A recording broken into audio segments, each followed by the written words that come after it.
I know it's hard to believe sometimes when a company sends you a free product that you're going to say, oh, it's great, I love it, but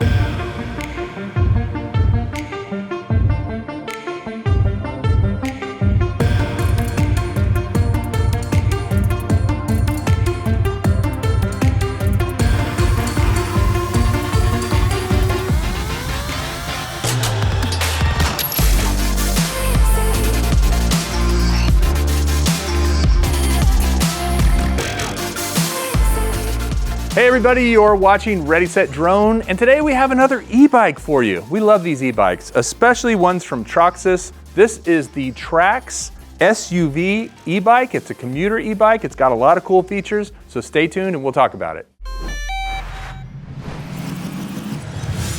So first of all, thanks to Troxus for sending this to us. They did send it for free, but they did not influence this video. And I want to start out by telling you that actually Troxus was the very first e-bike we reviewed on Ready Set Drone way back in the day, if you want to check out that video.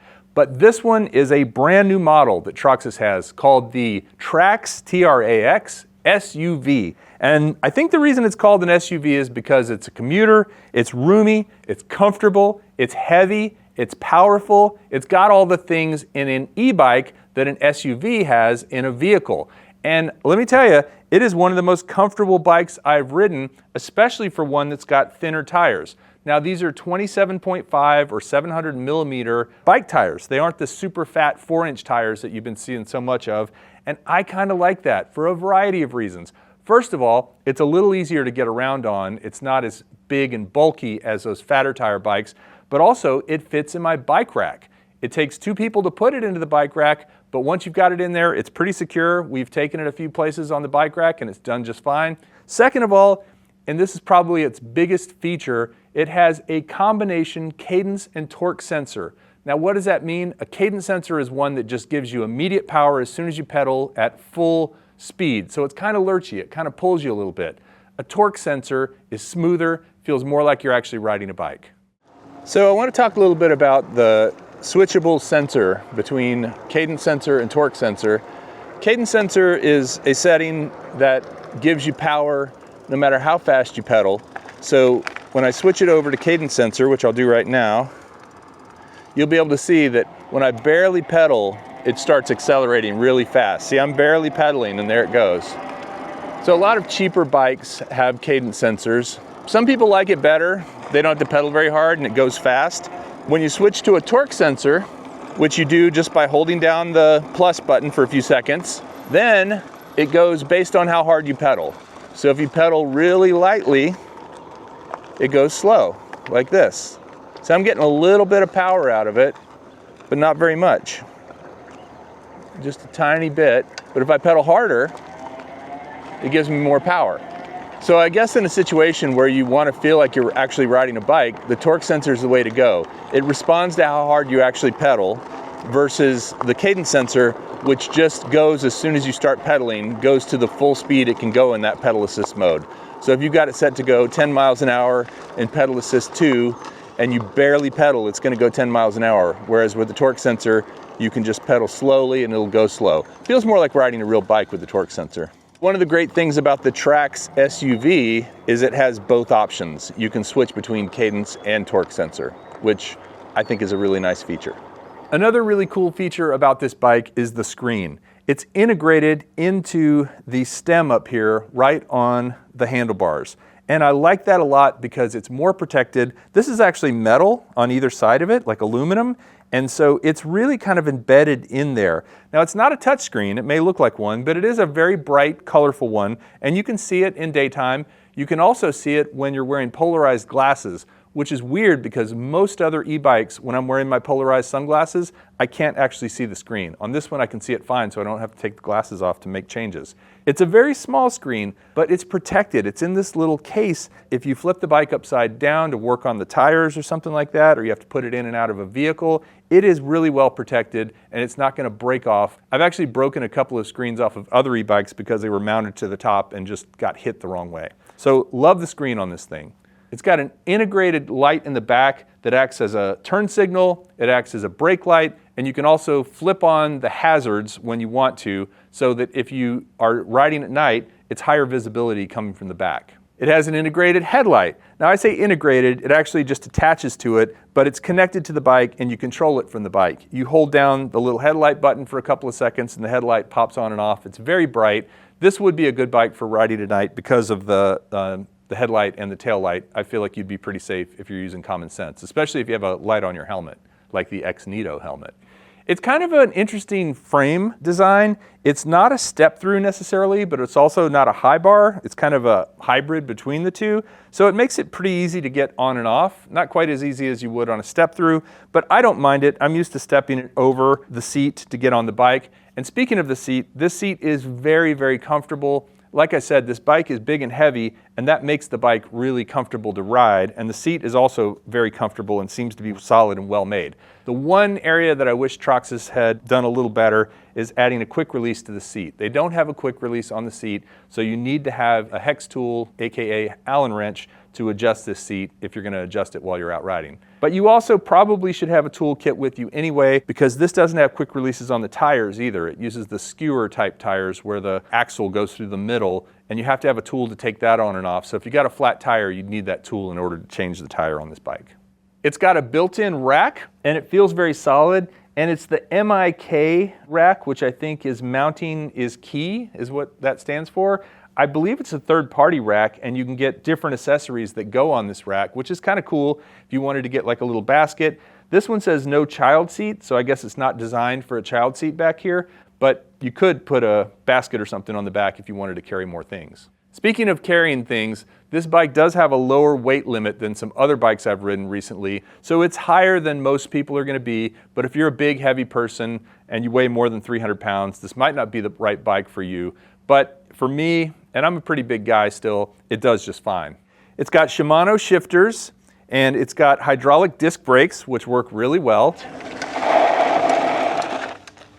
All e-bikes should have hydraulic disc brakes. It's really just kind of a safety thing. If you need to stop quickly, hydraulic disc brakes are going to make a big difference over mechanical disc brakes. This bike has hydraulic disc brakes with a 180 millimeter rotor in the front and back, so that gives you plenty of stopping power. It's got dual suspension, meaning that it has shocks in the front and the back. The back shock is integrated back here into the frame, which I've never actually seen before, but I kind of like. It's out of the way, and it gives you a little bit of bounce back here. You can inflate that shock to different levels depending on how stiff or how loose you want it. And then the front shock is a traditional front shock that also gives you a little bounce. By default, it felt pretty good to me. I do want to talk for a minute also about the tires. So I mentioned at the beginning, this is a 27.5 inch or 700 millimeter tire size with a standard sort of mountain bike tube in it, which is 2.5, 2 3/4 inches in width. These aren't super fat tires. These tires are made by Kenda, which is a reputable brand in the biking world, and they are specifically made for e-bikes. I think that's pretty important because e-bikes are heavier, they go faster, they stop harder, there's just more weight and more tension on these tires, you know, going every day as you're riding over things. And so having bike tires that are specifically made for an e-bike is probably a smart thing when it comes to something like this. I like that they say that on the side and that they are designed for e-bikes, and I would recommend getting a bike with specific e-bike tires like these. Charging on this bike is your standard fare. You've got a little charger that plugs into the wall outlet, and that charger goes into the side. There's a little rubber piece that covers it. You can also take the battery out of this bike if you need to. If you want to, like for instance, store this bike someplace where it's really hot or really cold and you want to bring the battery inside, you could do that. I believe you could also charge the battery outside of the bike if you wanted to.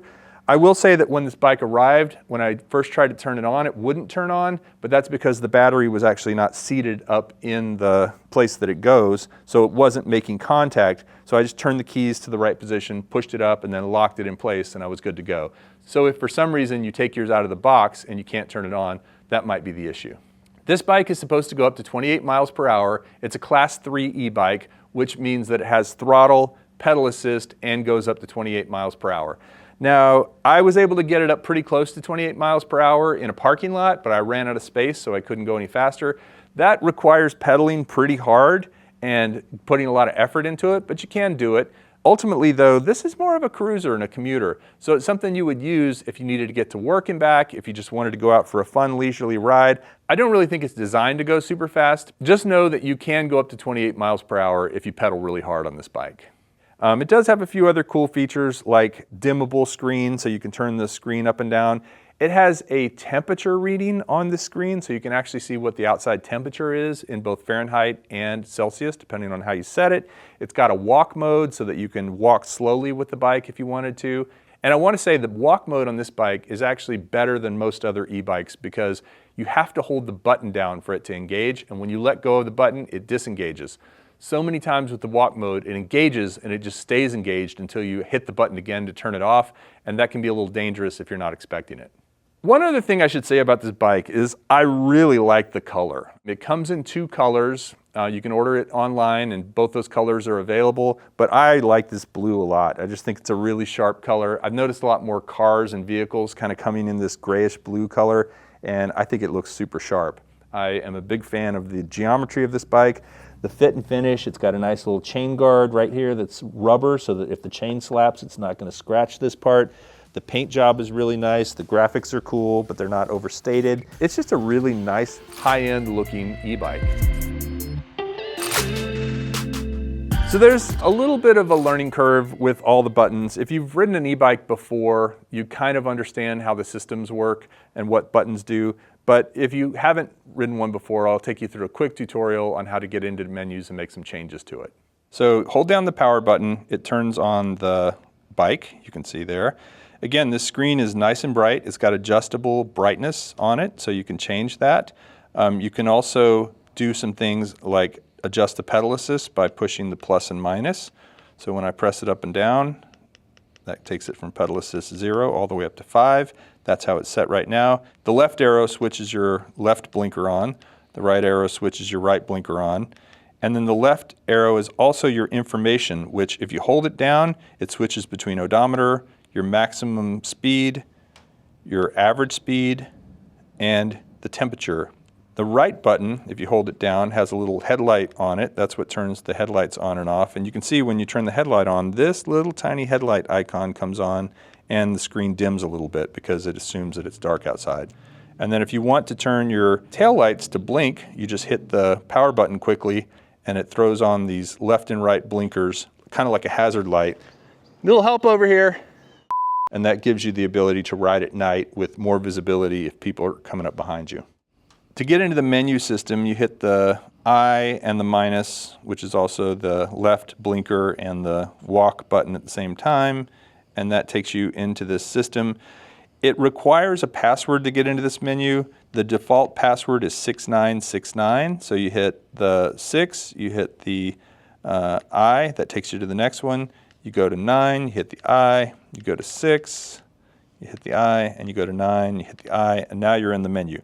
Now it's interesting, you can actually see how tiny this screen is. A lot of this around the edge is a bezel. This is not all screen. So right here it's got some kind of tiny text, but your system settings, if you want to go into that, you hit the, and you have to get in there quickly or else it'll time out.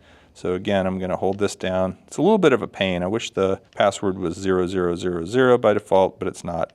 Now I'll go down to system settings, and in here you've got your, I guess, software version. You've got your brightness for this little screen. You've got your units, which can be imperial or metric.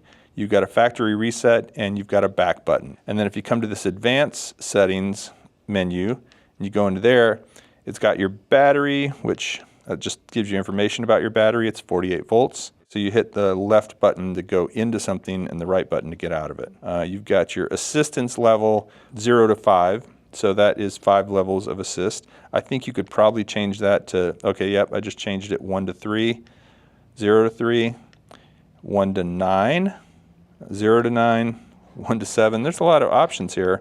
I kind of feel like 0 to 5 is the standard. You do want a 0 because you want to be able to just pedal it with nothing. You've got your wheels diameter, which you don't really need to mess with. You got your speed limit. You can go down here and try to change it, but if you press up beyond 28, it goes to 6. So 28 is the max that it will let you set it. And I actually find that kind of refreshing because most bikes claim to be a class 1, 2, or 3, but then they break the rules by letting you change the speed. Here, you can only set it to 28 miles per hour, which is the top speed of a Class 3 e-bike. So going back here, auto off, that's how long it will sit before it turns off. We've got ours set to 10 minutes, which seems pretty reasonable. After 10 minutes, it'll automatically turn off if you haven't been riding it or anything like that. And then your temperature unit, that's where you can set it between Fahrenheit and centigrade. So that's centigrade, Fahrenheit. I'll go with Fahrenheit for now because I'm more familiar with it. And then you can go back into your menu. So I'm going to tell you, I know it's hard to believe sometimes when a company sends you a free product that you're going to say, oh, it's great, I love it. But this is great. I do love it. I'm not lying about that. This bike is everything I like in an e-bike. It's smooth riding. The torque sensor makes it feel like you're riding a bike. I like the tire size. It's a little heavy for my taste, I will say. This bike is heavy and it's very comfortable. And that's kind of the thing, is the heavier the bike, the more comfortable they tend to be. The lighter, the little bit less comfortable they are. This isn't something you can easily throw in the back of a SUV. You need a bike rack for it. But if you have a bike rack or a pickup truck or a trailer or some other way to transport it, you could easily take it places, especially if you have someone to help you lift it. I'd love to hear your thoughts about the Troxus TRAX SUV e-bike. If you have questions, leave them below in the comments. I'd love to answer them for you. Thank you so much for watching, and we'll see you next time on Ready, Set, Drone. Rolling.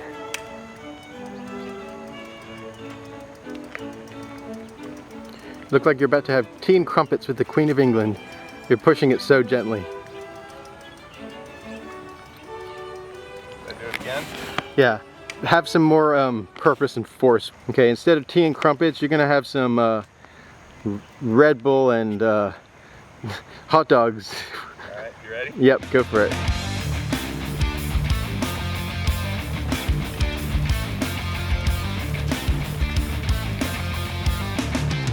Okay, cool. Red Bull and hot dogs. Okay, and clap. Clap again. Yep. Clap one more time. Okay. Cool? Yep.